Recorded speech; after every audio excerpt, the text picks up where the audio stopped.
Amusement in his features only grew. "Trust me, I'm more fun," he said, taking cocky to the next level with a simple eyebrow raise. She blew out a breath. "Obviously, you think pretty highly of yourself, but trust me, you don't want to mess with me tonight." He reached out and flicked the ends of her hair. "Actually, the very reason I came over here was to mess with you." Faith made an extra-large eye roll. "Seriously, you're going to have to do better than that." Someone bumped into her from behind, causing her to stumble into the guy she'd been trying to break free from. He gripped her upper arms, his cold beer bottle pressing against her skin on one side as her hands braced against his chest, which she couldn't help but notice was rock solid. The guy smelled like beer and broken promises, and still her heart fluttered the tiniest bit, the traitorous stirrings of attraction going through her gut. Breath caught in her throat. She froze in place instead of pushing away like she should. Then she spotted her brother, and her momentarily missing common sense started working again. She pulled back from big and beefy as Caleb approached. "Hey," Caleb said, raising his voice over the din of multiple conversations and music. "Glad you can make it."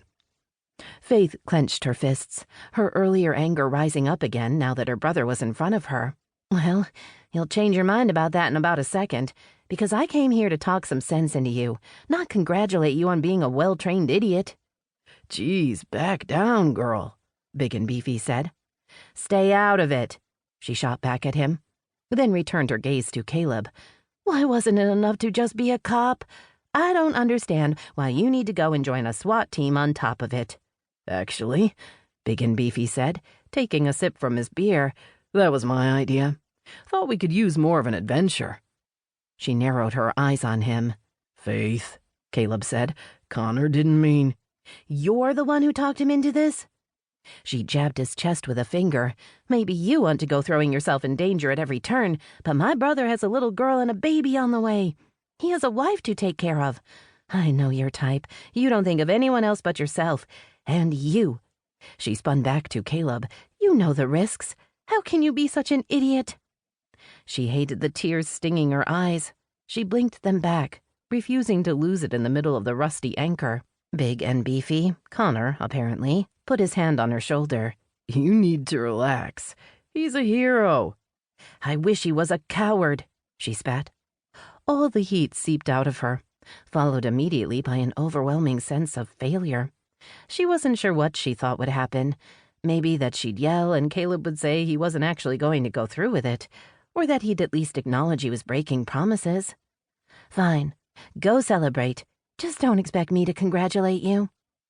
The hours in the car caught up to her all at once. Her eyes burned. Her muscles were tight, and she needed something to eat, preferably with someone she didn't want to punch in the face. "I'm guessing Anna's around here somewhere." Caleb pointed over his shoulder. "Back corner in a booth." As Faith started away, he reached out and gave her arm a gentle squeeze. "It's going to be okay, Faithy. Going through the program means I'm better trained, and it's not like there's a lot of crime here. I just want to be prepared if there is, and the pay is better. I've got to think about that now that I'm going to have 2 kids to take care of." A tight band formed around Faith's chest. "None of that will matter if you die before you get to see them grow up." She walked past him, trying to shove back her emotions so she could go find her pregnant sister-in-law and try to be strong for her. This was one of the reasons Faith had chosen to go to college a couple states over. She knew she was a bit irrational about her brother's career choice, but she couldn't help it. And coming back had just brought up all the memories she wasn't ready to face. Connor watched the short, curvy blonde walk away from him and Caleb. "That's your sister? She's dramatic. And kind of a don't finish that." Caleb smacked the back of Connor's head. "And stop checking out her ass." Connor took one last glance. When he'd seen Faith walk into the bar, he couldn't look away. A moment before, he and Sullivan had been in a friendly argument over the tall brunette across the bar. Sullivan thought she was eyeing him, when she was clearly flirting with Connor. But then Faith had come in, and he was out of his seat before any of the other guys could hit on her. He hadn't expected her to be so damn prickly. As she'd been yelling, though, he'd had the strangest urge to kiss her so she'd shut up. Well, and so he could kiss her.